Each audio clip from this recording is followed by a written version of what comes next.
বিএনপিকে খুব ফুসলিয়ে মানে বিএনপিকে একেবারে খুশি করার মতো অনেকগুলো প্রতিবেদন করে এবং যারা আওয়ামী অনুচর বা আওয়ামী সমর্থন গোষ্ঠী, সাংবাদিক বলি, কলামিস্ট বলি বা আওয়ামী ঘরানার বিশেষজ্ঞ বলি, তারা বিএনপিকে প্রত্যেকেই সমর্থন করছিলেন, সাধুবাদ জানাচ্ছিলেন। আমার কাছে মনে হচ্ছিল ভারত বা আওয়ামী লীগ যখন বিএনপির উপর খুশি হবে তখন বিএনপির উপর আমাদের নাকশ হওয়ার সুযোগ থাকবে। অর্থাৎ ভারত যখন বিএনপির উপর খুশি হয় কিংবা আওয়ামী লীগ যখন বিএনপির অ্যাক্টিভিটিসে বা বিএনপির কর্মকাণ্ডে খুশি হয় তখন বুঝতে হবে বিএনপি ভুল পথে রয়েছে। কিন্তু সর্বশেষ যে খবরটি পেলাম, বিএনপি সিদ্ধান্ত নিয়েছে সর্বদলীয় যে বৈঠকটি হচ্ছে, সব দলের যে বৈঠকটি হচ্ছে ঘোষণাপত্র নিয়ে, সেখানে বিএনপির স্থায়ী কমিটির সদস্য সালাউদ্দিন আহমেদ যাচ্ছেন। আমি মনে করি বিএনপি একটি সঠিক সিদ্ধান্ত নিয়েছে। যদি বিএনপি এখানে এতটুকু ভুল করত, বিএনপিকে মাথায় রাখতে হতো দ্বিতীয় দল হিসেবে বিএনপি আওয়ামী লীগের পথ অনুসরণ করত। ছাত্রদের মধ্যে এমনও কথা উঠে এসেছিল যে বিএনপি যদি ছাত্রদের বা বৈষম্য বিরোধী ছাত্রদের এই দাবি না মেনে নিত, সেক্ষেত্রে ছাত্ররা আওয়ামী লীগের কাতারে বিএনপিকে যুক্ত করত। এখন বিএনপিকে কেউ কেউ বোঝাচ্ছে আওয়ামী লীগ মাঠে নেই, সবচেয়ে জনপ্রিয় দল আপনারা না চাইলে এই সরকার কিছু করতে পারবে না। আমি সেই সব লোকদের অ্যাগেনস্টে বিএনপিকে বোঝাবো যে বিএনপিকে এখন পর্যন্ত ক্ষমতায় বসায়নি এই সরকার বা সেনাবাহিনী বা ছাত্ররা, এবং বিএনপিকে মাইনাসেরও কারো কারো মাথায় ভূত আছে। যদি বিএনপি এ জাতীয় কোনো ভুল করত, সেটা হতো বিএনপির জন্য সবচেয়ে বড় ক্ষতির কারণ আওয়ামী লীগ এই বিষয়টি দেখতে চায়। ভারত এবং আওয়ামী লীগ চায় বিএনপি তাদেরকে রাজনীতিতে আবারও অ্যাক্টিভ করুক অথবা নিজেই ধ্বংস হয়ে যায়। সো যারা বিএনপি নীতি নির্ধারক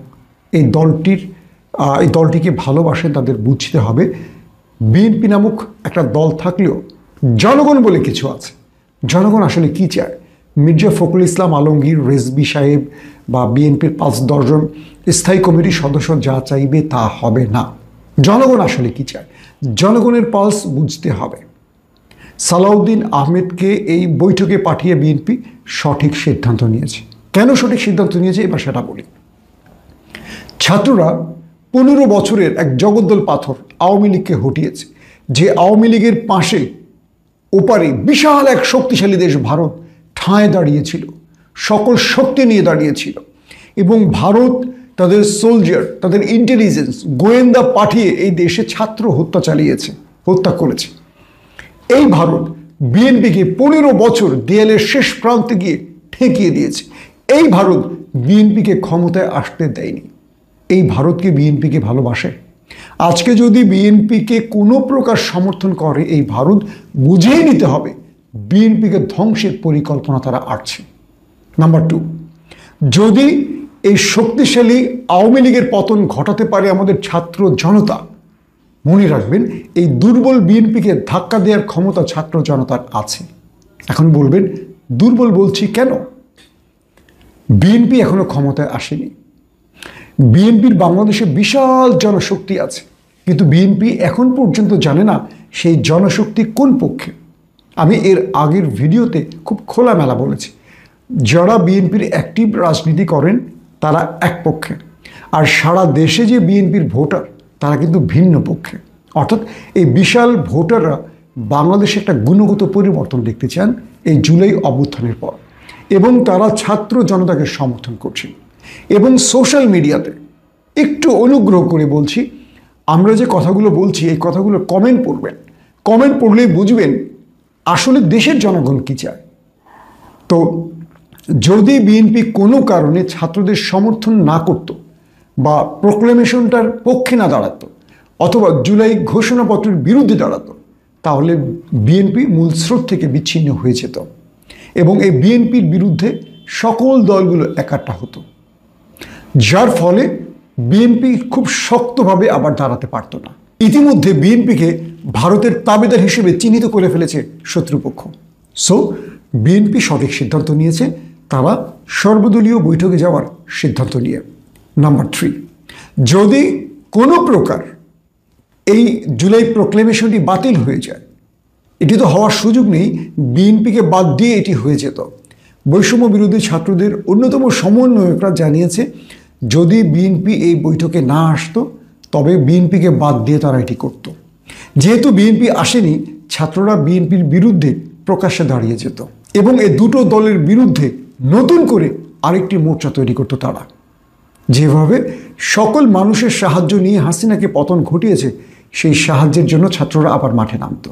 একটা বিষয় মনে রাখতে হবে আপনাদের, যে 15 বছর জামাত বিএনপি আন্দোলন করে হাসিনার একটা পশম ছিঁড়তে পারেনি, কিন্তু ছাত্ররা যখন মাঠে নেমেছে সকল মানুষ নেমে এসেছে। তার মানে আমাদের নতুন তরুণ সমাজ বা নতুন ভোটাররা ছাত্রদেরকে সমর্থন করে।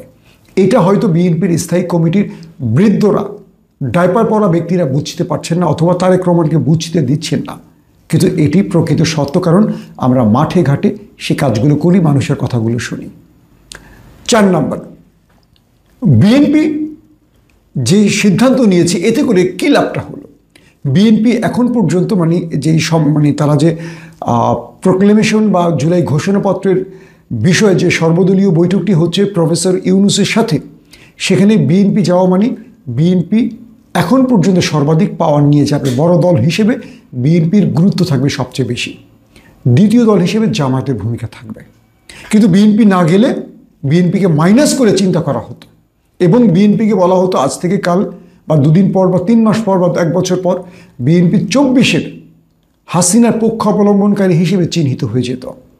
এখন বলা হচ্ছে যে বিএনপি 71-কে, যারা টেলিভিশনগুলোতে আওয়ামী বিশেষজ্ঞ বা সাংবাদিকরা ব্রিফ করছে, সেখানে তারা বলছেন যে বিএনপি সঠিক সিদ্ধান্ত নিয়েছে যে তারা এই ঘোষণাপত্রের যে সর্বদলীয় বৈঠক সেখানে যাচ্ছেন না। এবং তারা বলছেন যে বিএনপি যে 72-এর সংবিধান বা মুজিববাদী সংবিধান এটার পক্ষে দাঁড়িয়েছে। ইতিমধ্যে ছাত্ররা এই সংবিধানের বিরুদ্ধে, বিএনপি সংবিধানের পক্ষে। এখানেও বিএনপির রাজনীতি রয়েছে, কারণ বিএনপি যে রাজনীতিটা করে শহীদ জিয়াউর রহমানের উপর ভর করে। আর শহীদ জিয়াউর রহমানকে বিএনপির প্রতিষ্ঠাতা, এবং তিনি বিএনপির প্রতিষ্ঠাতা হওয়ার আগে কি ছিলেন? এই দেশের স্বাধীনতার ঘোষক এবং বাংলাদেশকে মুক্তির সংগ্রামে বিজয়ী করার পেছনে শহীদ প্রেসিডেন্ট জিয়াউর রহমান সর্বাধিনায়ক, আমি বলবো সবচেয়ে গুরুত্বপূর্ণ ব্যক্তি। এখানে বঙ্গবন্ধু শেখ মুজিবুর রহমানের চেয়েও জিয়াউর রহমানের অবদান বেশি, যদিও আওয়ামী লীগ এটি স্বীকার করে না, কারণ এটি স্বীকার করলে তাদের রাজনীতি শেষ হয়ে যাবে। আবার বিএনপির জন্য প্রবলেমটা হলো এখানেই, বিএনপি যদি 24-কে গুরুত্ব দেয় 71 ম্লান হয়ে যাবে, তাহলে বিএনপির রাজনীতিটা দুর্বল হয়ে যাবে। আবার 24-এ জামাত শিবিরের ভূমিকাটা একটু উপরে, যে কারণে 24-কে না ছুঁড়ে ফেলতে পারছে না ওন করতে পারছে বিএনপি। তাই বিএনপিকে এখানে খুব কৌশলী হতে হচ্ছে। এখন কি দাঁড়াচ্ছে? ভারতের আর আওয়ামী লীগের যে মনোবাসনা ছিল বিএনপি বৈঠকে যাবে না, সেটা আর হচ্ছে না, বিএনপি যাচ্ছে।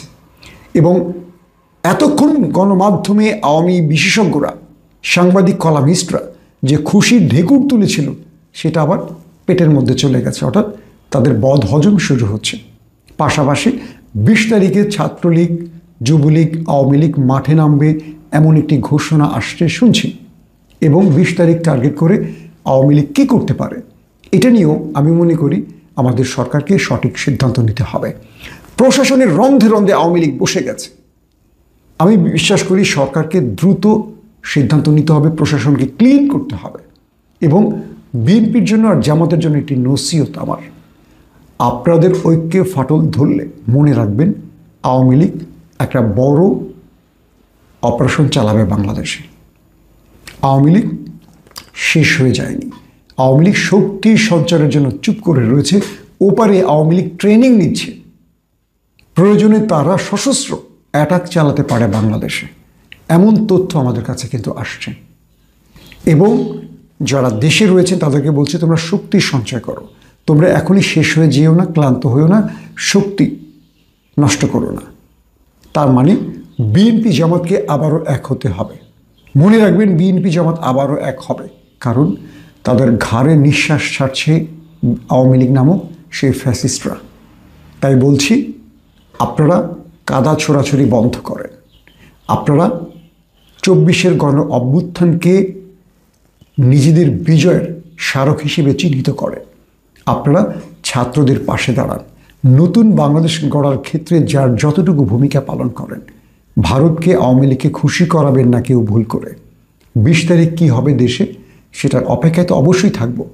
পাশাপাশি আবারও বলছি, পুলিশ প্রশাসন এবং সচিবালয় থেকে রাষ্ট্রের আরও গুরুত্বপূর্ণ পদে যেখানে ফ্যাসিস্টরা বসে আছে, তাদের দোসররা বসে আছে, সময় কিন্তু খুব কম, তাদের দ্রুত সরাবার ব্যবস্থা করেন, নতুবা এটার মাসুল অন্তর্বর্তীকালীন সরকার দেবে, বিএনপি দেবে, জামাত দেবে। আল্লাহ হাফিজ।